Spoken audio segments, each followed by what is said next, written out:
सारला मंदिर को आपण जदि कटक रु आसबे तेबे कटक अंपी छकरू कटक पारादीप रोड रे आसीपारे।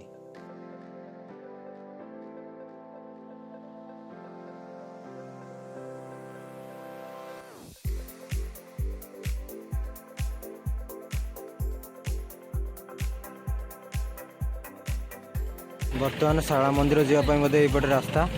बर्तमान चल जा बर्तमान शाला मंदिर को दर्शन करवा। जय माँ सारला।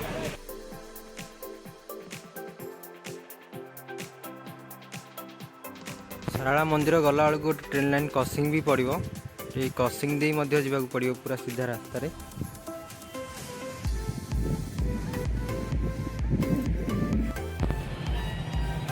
आम आसी पहुँची जाइए मंदिर पाखे।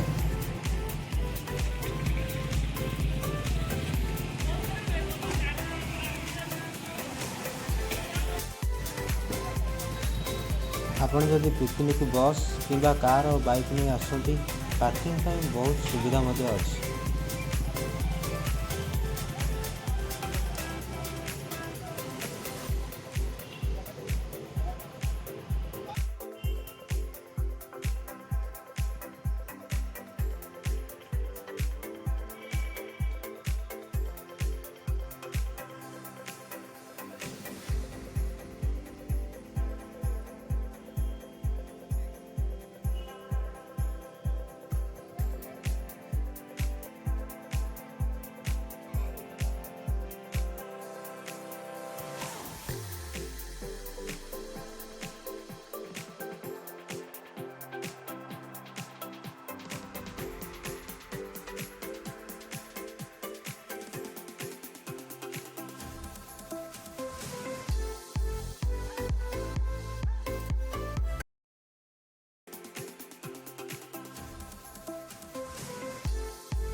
आपन जदि भोग किणवा को चाहूँगी तेरे मंदिर पछपटे भोग दुकान मंदिर तरफ व्यवस्था रही।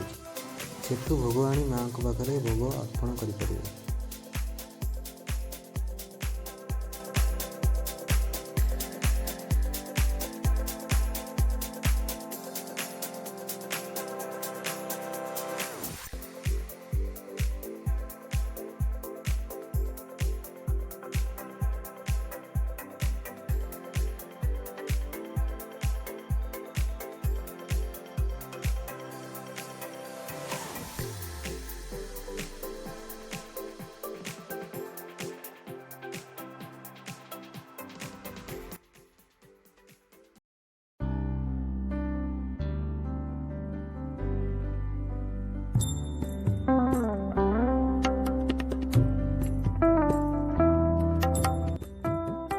कहुए ओडिशार प्राचीन तथा प्रसिद्ध शक्तिपीठ बाणी क्षेत्र झंकड़ पीठ माँ सारला ठाकुराणी उत्कल भारती विद्याधात्री एठारे प्रतिष्ठा लाभ कर। माँ सारला आविर्भाव संपर्क में भिन्न भिन्न पुराण रे भिन्न भिन्न मतरे अवतारण करा दक्ष युग समय सतींकर जो अन्न खंड विखंडित होई धराधाम भिन्न भिन्न क्षेत्र में पड़ी भिन्न भिन्न शक्तिपीठ आविर्भाव घटीला।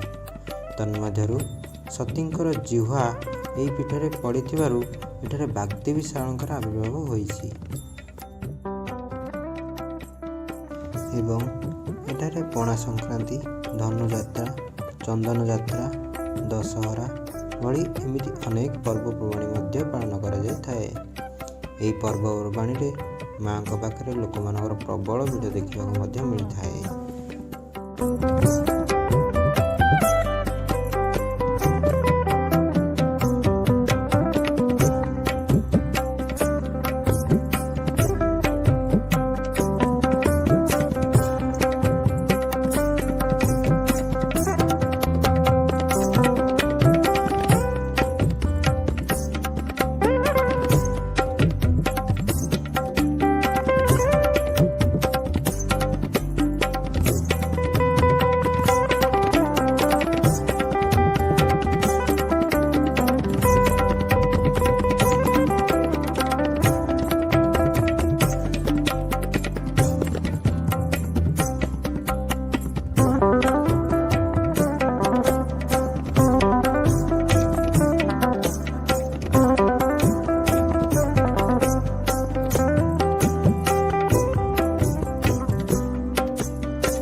भिडियोटी जदि भल लगिला लाइक सब्सक्राइब शेयर निश्चिंत करेंगे। मु आपंक पुणी थे आउ एक नुआ भिडियो नहीं आसबि। जय मां सारला।